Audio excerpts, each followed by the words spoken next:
Michelle Santiago and I'm 18 years old. De, joke lang. 5 years ago. I'm 23 years old and I'm the youth pastor of History Makers QC. I personally welcome you. Sabi, kung katabi mo, new friend, sabi mo nga sa kanya, welcome sa HMQC.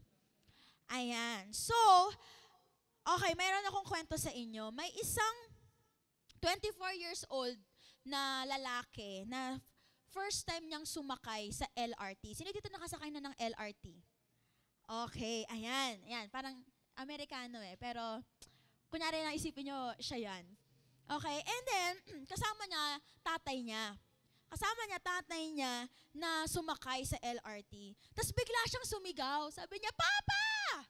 Tapos nagulat yung mga tao. Tsaka yung tatay niya nagulat. Sabi niya, tignan mo, yung mga puno sumusunod sa atin. 24 years old. Okay? Sino dito inaabangan niya yung mga puno din pag bumabiyay sa bus? Sa TV, sa jeep, di ba? Parang sumusunod nga yung mga puno. So siya sumigaw siya, Papa, sinusundan tayo ng mga puno. Tapos yung tatay daw, ngumiti lang. Okay, tapos may katabi yung may kaharap yung tatay niya na mag-asawa na nagtaka, hala, mukhang matanda na kasi yung itsura, parang ganyan. Tapos, parang hindi niya alam na parang, bakit siya parang, mababa utak, na sumusunod daw yung clown. So nag-uusap na yung mag-asawa, nagtataka. Tapos maya-maya sumigaw na naman. Sumigaw na naman yung bata, sabi niya, Papa! Tapos nagulat na naman silang lahat. Papa, tignan mo yung clouds, sumusunod din sa atin. Yung puno, tsaka yung clouds, sumusunod daw. Hindi na nakatiis yung mag-asawa. Sabi nung babae doon sa asawa, mukhang baliw na nga yung yung bata na yun. Kaya yung babae, kinausap niya yung tatay nung lalaki na yun, yung tatay nung 24 years old na lalaki. Sabi niya, Sir, pwede mo bang dalhin na lang yung anak mo sa ospital, ipa-check up mo kung may sira yung ulo? Okay? Tapos, sabi nung tatay, ngumiti lang, sabi nung tatay, Actually, nadala ko na po. Tapos nagulat yung mag-asawa, nadala ko na. And in fact, papunta pa lang po kami sa ospital. Tapos sabi nung mag-asawa, bakit? Okay, kasi po, yung anak ko, 24 years na pong bulag. At ngayon lang siya nakakita. Oh. Sabi mo sa mo, don't judge the book by its cover. Don't judge the person. Amen. Sino dito may ganong tendency na pag may nakita siyang ganon, magre-react na siya ng negative. 'Di ba? May nag-aaway na lalaki at babae sa kalsada nagsisigawan, ang unang pumasok, ay, siguro nagloko yung lalaki. 'Di ba? Nagloko siguro yung lalaki, nagbabae siguro yan. Kaya tama lang. Tama, we tend to judge certain people by their actions, by their words, and by their appearance. Sino dito guilty dyan? Guilty ako dyan. We tend to conclude things, we tend to judge people even though hindi natin siya kilala. Tama? And we tend to judge people even though we don't know the whole story behind it. At kung may isang bagay na aayusin sa atin ni Lord ngayong hapon na ito, aayusin niya kung papaano natin itatrato yung ibang tao. Now, are you ready for God's word today? Grabe revival kaninang 2 p.m. Iyakan kami dito kasi kami lahat ay guilty. And my title for today is, Let Me Not Judge You. Sabi mo nga sa katabi mo, let me not judge you. Kailangan ko ng energy nyo, kailangan ko ng support ninyo dahil ako lamang ay isang tao. Okay? Let me not judge you. Katulad ng story natin kanina, we tend to judge people. But today, alamin natin, ano ba ang sinasabi ng Biblia patungkol sa judgment? Ano ba ang sinasabi ng Biblia sa kung paano natin itatrato yung isang tao? Whether mas matanda sa'yo, o lalo na sa mas bata sa'yo, pwedeng mas mahirap sa'yo o mas mayaman sa'yo, paano ba natin sila ititreat? Matthew chapter 7 verses 1 to 6. Sabi po dyan, do not judge others. Lalo na pag hindi ka judge, di ba? Do not judge others and you will not be judged. For you will be treated as you treat others. The standard you use in judging is the standard by which you will be judged. Now, tanong mo kay Lord, Lord, ano ba tamang treatment ko sa tao? Ano ba tamang treatment ko sa kaklase ko? Ano ba tamang treatment ko sa mga leaders ko? Or ano ba tamang treatment ko sa mga taong hindi ko kilala? Isa lang, huwag mo silang husgahan. Yun lang. Amen? Sabi mo sa katabi mo, parang ikaw yung kinakausap. Sabi ng Bible, do not judge others. Nakakatawa yung the Message version. Ito po kasi ay New Living Translation na version. Natawa ko sa Message. Sabi niya, don't pick on people. Jump on their failures and criticize their faults. Number one, ako guilty dyan. I always criticize the fault of the person. But the Bible is telling us, don't judge them. Don't criticize people according to what they have done. Kasi pag na-judge mo sila, baka ikaw din ay ma-judge. Actually, itong chapter na ito, to give you a background, itong chapter na ito, chapter 7, ay huling chapter ng part ng Sermon on the Mount ni Jesus. Kung bubuksan niyo yung Bible ninyo, magsisimula kayo sa Matthew 5, Matthew 6, Matthew 7, all of those scriptures are part of the Sermon on the Mount. Ano yung Sermon on the Mount? Okay, nag-preach si Jesus sa mountain. Sinundan siya ng mga tao, nag-preach siya sa mountain. Tapos sabi nung ibang mga theologians, ano daw yan, dire-diretso, parang conference daw yan. Pero walang break nga lang. Okay, dire-diretsong preaching ng, ano yung pinipreach ni Jesus? Ano dapat ang meron ka bilang isang follower ni Jesus at follower ni God? Lahat yun, inisa-isa niya. Pagdating sa chapter 5, Beatitudes, di ba? May mga verses doon na, blessed are those who hunger and thirst for righteousness, for they will be blessed, blessed, blessed. Tapos biglang may adultery, may murdering, and all. Pagdating ng chapter 7, don't judge others. Amen. Don't judge others, meaning parte ito ng rule sa langit na bawal kang manghusga ng tao. At kung nasabi ito ni Jesus, kailangan natin itong sundin.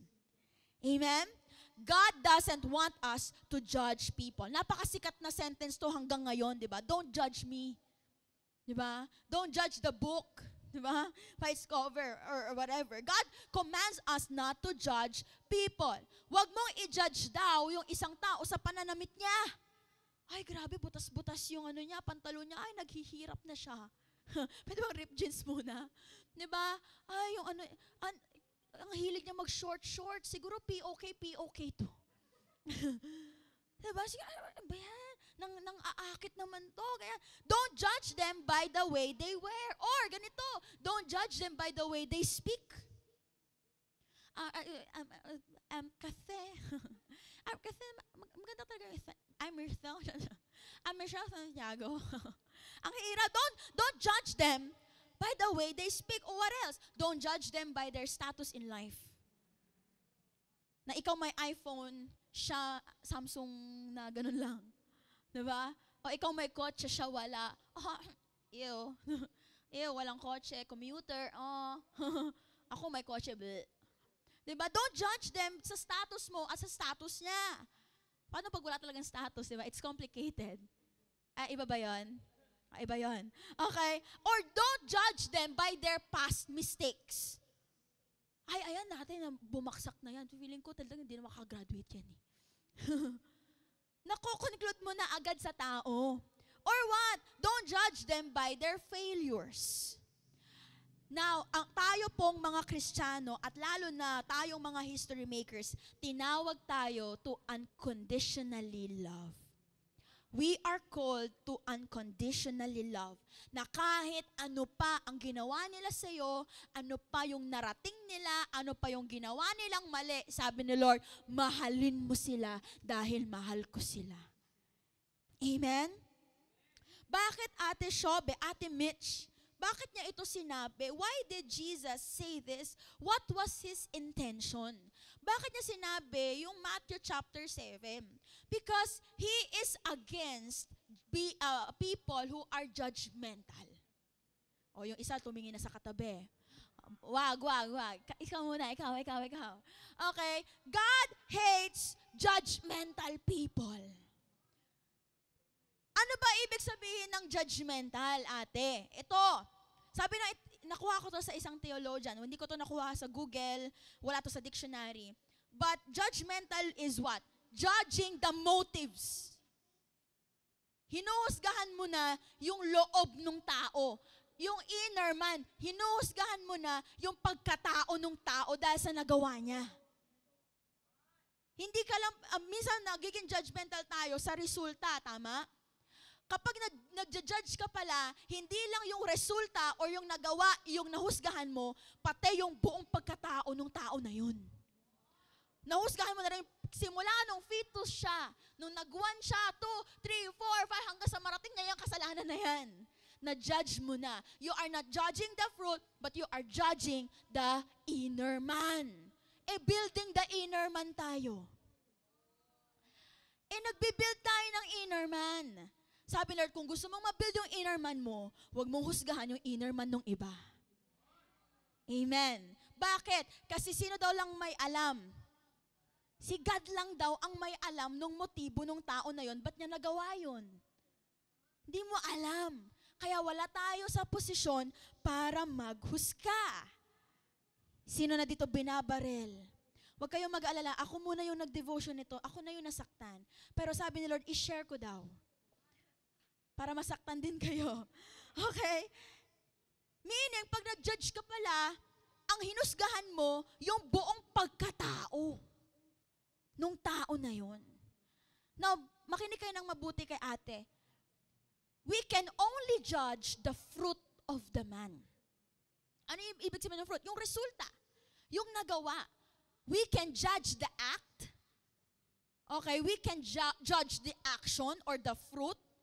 Or we can judge the sin committed, but we cannot judge accurately the motive of the heart and the inner being of the person. Parang ganito. I-judge natin yung immorality, pero hindi natin i-judge yung pagkatao niya. Hello? Are you still here? We tend to judge by their actions. Na hindi na yan magbabago. Para mo na siya natuldukan. Di ba? Natuldukan mo na yung buhay niya na, ay, yan na yun, siya na yan. Manloloko na yan habang buhay. Period. No erase. Susi, kandado, tinapon sa dagat. Bawal daw yun. So yung mga sabi mo, bawal. Ekis. Amen? Do not judge others. Hallelujah. Verse, diniretso pa niya. Kasi daw, for you will be treated as you treat others. I have a verse. The standard you use in judging is the standard by which you will be judged. Ano ibig sabihin nun? Mararanasan mo yung same judgment na pinataw mo sa iba. Pag hindi ka tumigil mag-judge, the same judgment will be yours. Pero I understand you. Hindi natin mapipigilan na magkaroon ng impression sa tao. Ay, masungit siguro to. Ay, ito, bulol, siguro wala tong pinag-aralan. Mga ganun. Ay, wala, 1 plus 1, di lang alam. Siguro wala, dito nag-prep. Dito nag-grade 1. Hindi natin maiiwasan yon. Okay? Makakahusga tayo sa makakahusga. Pero ganito na lang yung labanan. Pwede kang mag-judge. Pwede mo husgahan yung tao na yan. Basta, fair yung judgment. What do I mean by that? Basta handa ka rin maranasan yung judgment na pinataw mo sa kanya. Pinagtawanan mo siya, okay lang pagtawanan mo siya. Basta pag nagkamali ka, huwag kang magagalit pag may tumawa sa'yo. Are you here? Nadapa siya. Ah, ha, ha, ha, ha, ha. Pinost mo sa Facebook. Nag-trending. Okay yun. Okay lang daw. Basta okay lang din sa'yo na pagtawanan tas i-post sa Facebook. Ay, hindi ako nagpipreach dito, si Jesus. Huwag kayo magagalit sa akin. Okay, basta daw fair yung judgment. Kung kaya mong maranasan yung judgment na pinataw mo sa kanya, go! Go! You can do it. Pero kung hindi, bakit mo gagawin? Kung kaya mong tanggapin din yung salitang sinabi mo sa kanya na pangit siya, na hindi na siya aasenso, sabihin mo. Pero kung hindi mo kayang masabihan ng pangit, lalo na kung maganda ka, kung kaya mong sabihan na hindi ka naaasenso, kung kaya mong sabihan na hindi ka matalino, okay lang. Nasabihan mo siya ng ganon. Basta fair judgment. Minsan kasi, ang taas ng standard ng judgment mo sa kanya, pero pagdating sa'yo, gusto mo mababa na. Sabi ni Lord, fair. So, anong gusto ng parating ni Lord? Huwag na tayo mag-judge. Sabi mo nga sa kanila mo, huwag na tayo mag-judge. Sa Tagalog, huwag ka na manghusga. Huwag ka nang manlait. Huwag ka nang pumataw ng desisyon sa isang tao. Now, in my preaching, siguro tanong mo na, sige, hindi na ako mag-judge. Papaano ate? Sino yung ganon? Sige ate, papaano? Tulungan mo nga ako. Papaano ba ako hindi na makakahusga ng tao? Papaano ba ako hindi na mag-judge? How can I not conclude things sa mga tao? Are you ready to know? I'll give you 3 points. Verse 3, basahin mo natin. Kayo muna magbasa. Sabay-sabay, ready? 1, 2, 3, go. When you have a log in your own.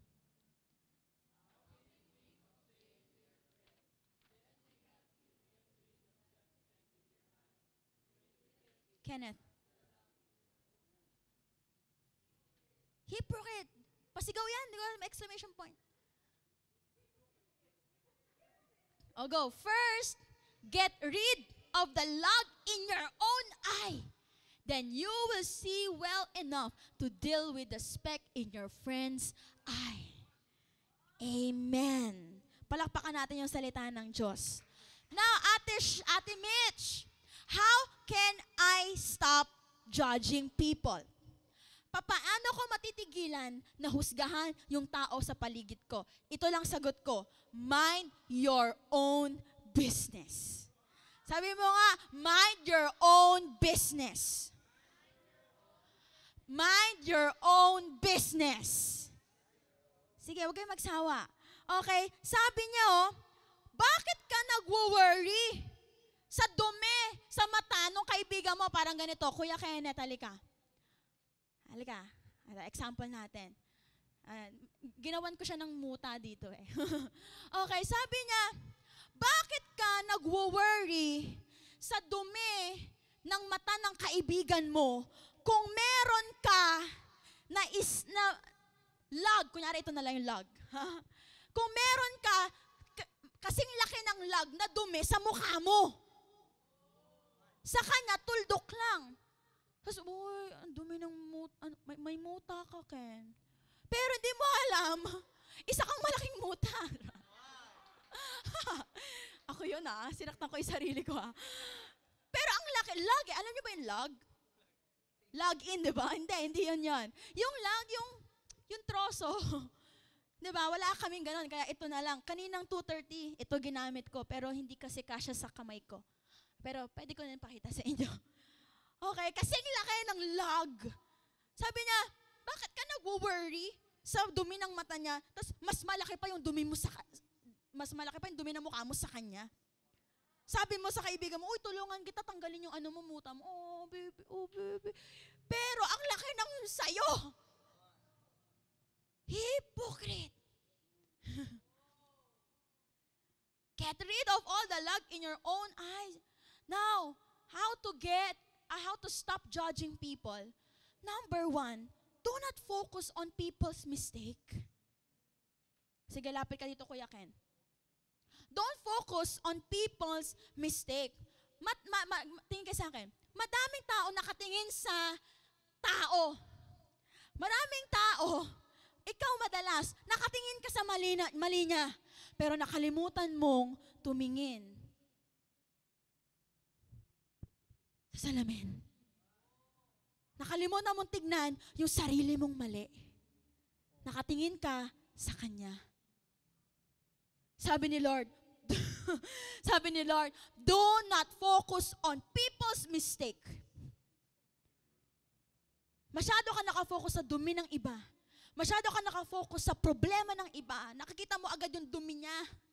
Nakikita mo agad yung mali niya. Uy, may muta ka. Uy, magdiyo ka nga. Medyo mabaho na.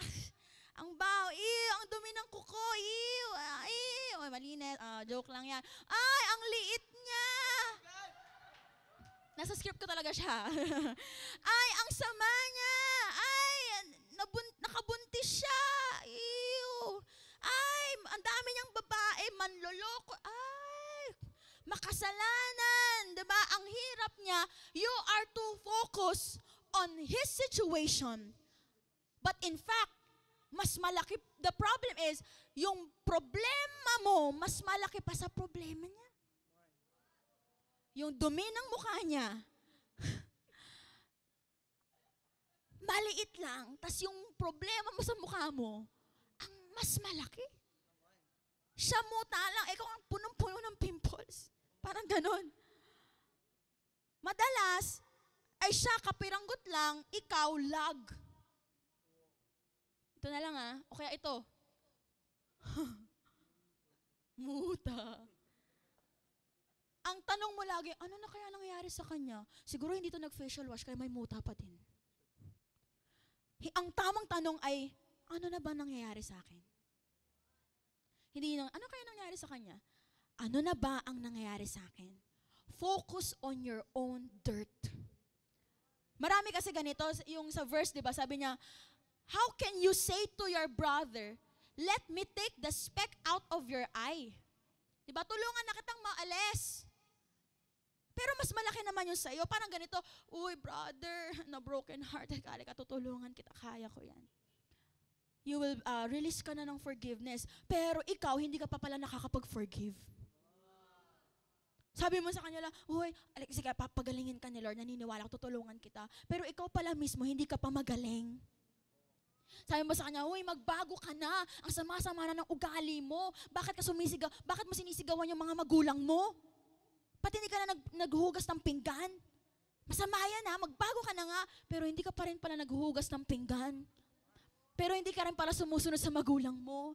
Pero hindi ka pala rin umuwi ng maaga. Hindi ka pa rin pala nagbabago. You want him to change, but you don't want to change. You want him to be healed, but you don't want to be healed. You want to be recovered. You want your friend to what? To recover, but you don't want to be recovered. Nakakadiri, they have committed sin.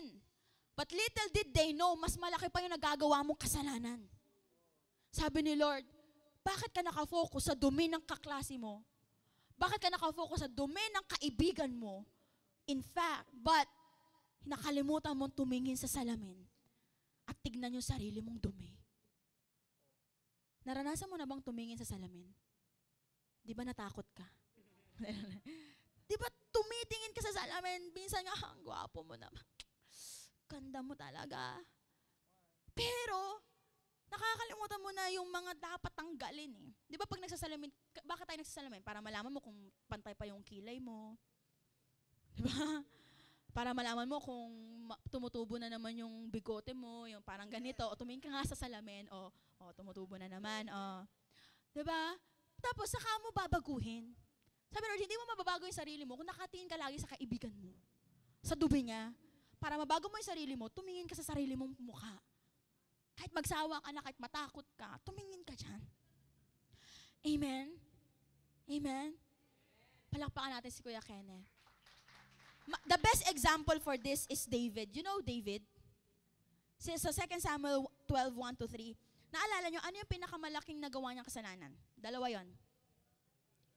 Adultery and murder. na buntis niya si Bathsheba.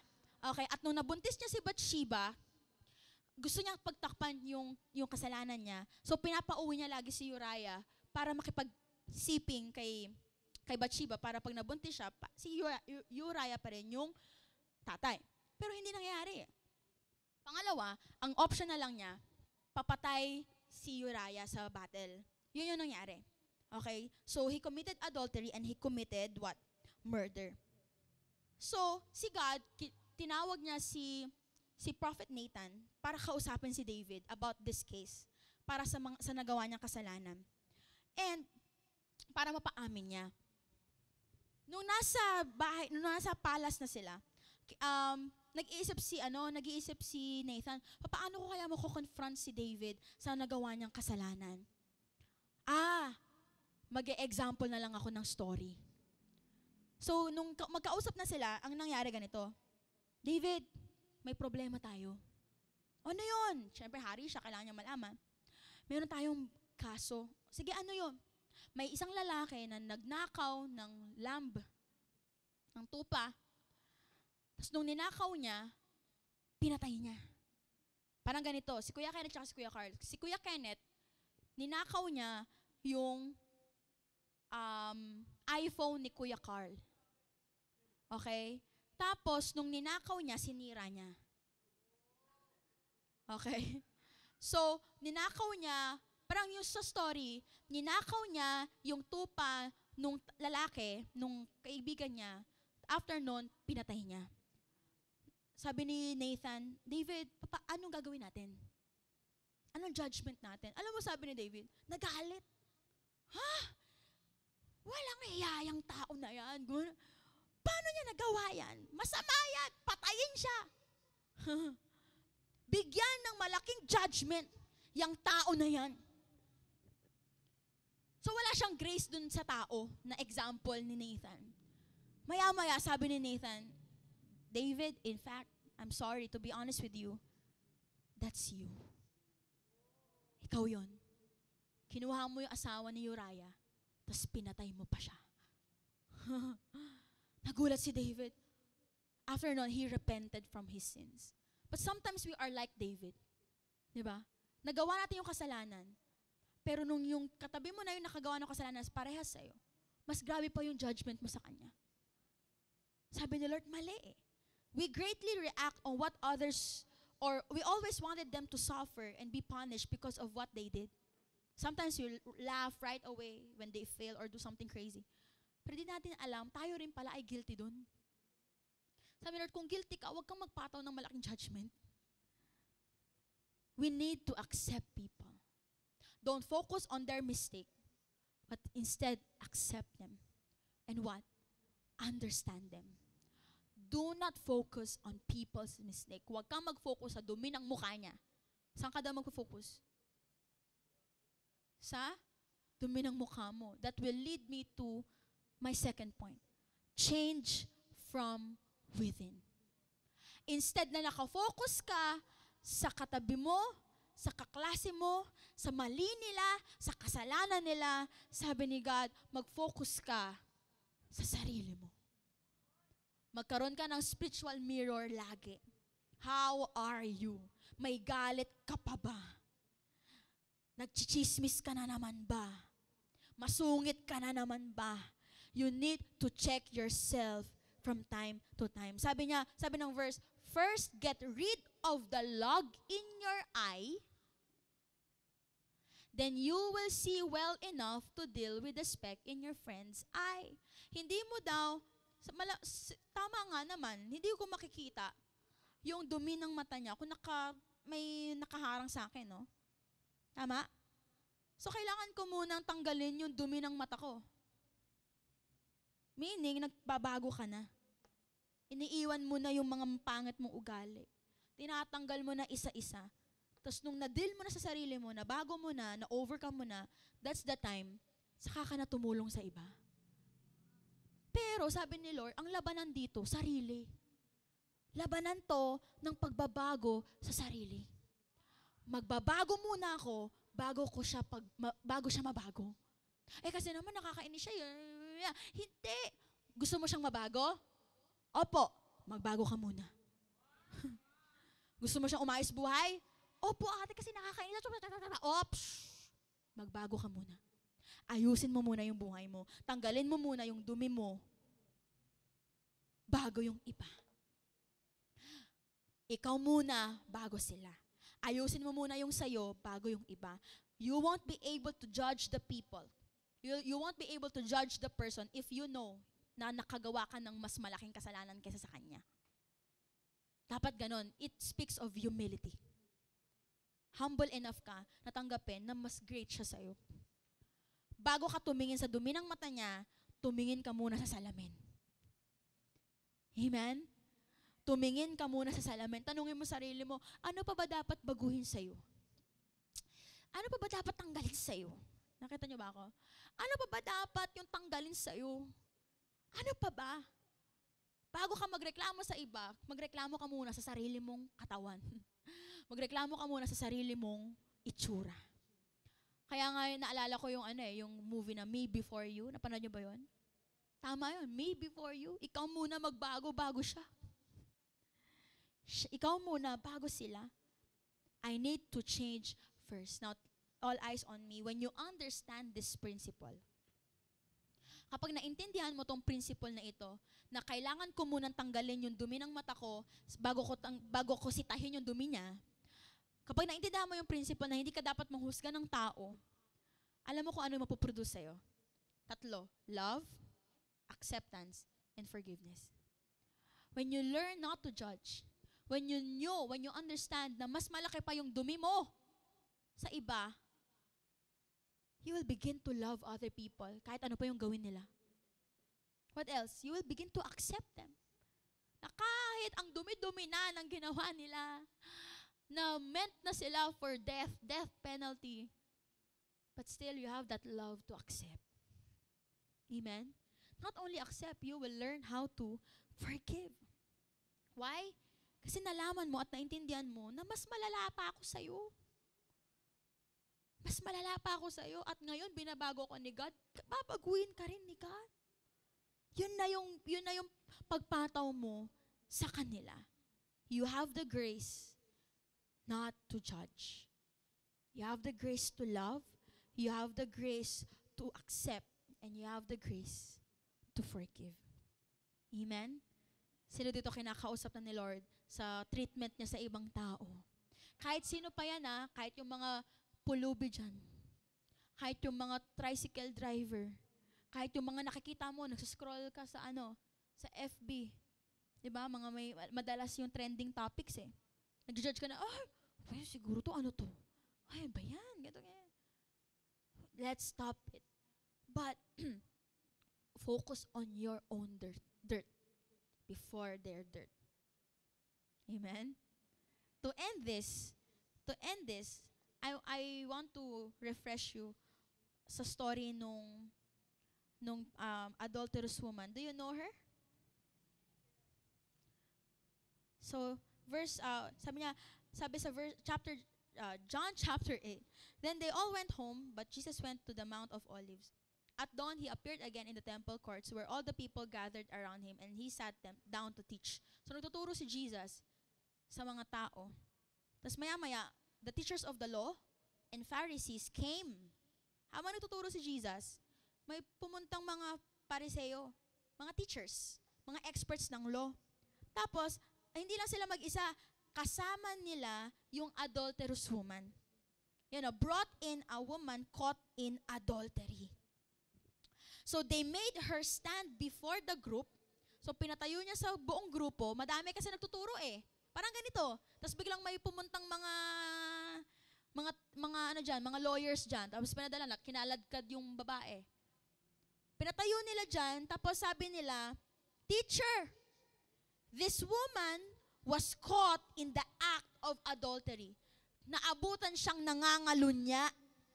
Sabi ni Moses, ang mga ganyang kasalanan, stoned to death. Stoned to death. Sabi ng Pariseo, ikaw, Jesus, anong judgment mo sa kanya? Kung ikaw yun nandun, Anong gagawin mo? Siguro mag-iisip ka rin, di ba? Alam mo ginawa ni Jesus? Nung sinabi na sa kanya yon na, Jesus, anong gagawin mo? Sabi ni Moses, stone to death. Ikaw, ano ba? Ang ginawa niya, ito yung adulterous woman. Tinabihan niya. Sinamahan niya. Tapos nagsulat siya. Sulat. Tataka yung mga pariseo, yung mga audience niya. Ang tagal naman na ito magsulat. Ano kaya sinusulat nun? Diba? Siguro yung script niya. Tapos maya-maya tumayo. Tinignan lahat yung crowd. Sabi ni Jesus, let any one of you who is without sin be the first to throw a stone at her. Kung sino man dito ang hindi pa nakakagawa ng kasalanan, siya ang maunang batuhin siya ng bato. Sino dito wala pang kasalanan? Batuhin na ako. Sabi nung isa, ay, may sinaing pa pala ako, ay babaya. Sabi nung isa, ay, tinawagan ako, curfew ka na ako pala, Jericho talaga. Ay, ito pala, meron pa palang HMQC, bye-bye. Maya-maya, nagsialisan na lahat, hanggang sa natira, si Jesus at yung adulterous woman. Sabi ni Jesus, woman, where are they? Has no one condemned you? In other translation, babae, girl, meron bang nag-condemn sa'yo? Meron bang humusga sa'yo? Sabi ng babae, wala po. Sabi ni Jesus, then, neither do I condemn you. Dito nang galing yung sikat na go and sin no more. Jesus didn't judge the person. Naku, nahuli na eh. Hindi niya hinusgahan yung tao sa nagawa niya. Pero anong ginawa niya? Hindi niya ginudge. Instead, nilugar niya yung posisyon niya dun sa posisyon ng babae. And, tinanggap niya. He accepted the woman. Do you know that Jesus alone has the right